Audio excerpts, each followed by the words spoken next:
মোহাম্মদ আব্দুল্লাহ, সবাই চেনেন কেনু মিস্ত্রি নামে। ময়মনসিংহের গৌরীপুর উপজেলার কলতাপাড়া গ্রামের স্বশিক্ষিত এক কৃষক দরদি মানুষ তিনি।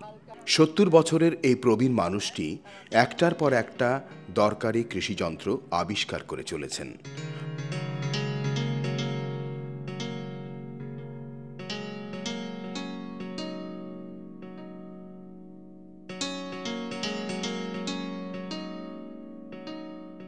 যার সুফল পাচ্ছে এলাকার কৃষকেরা।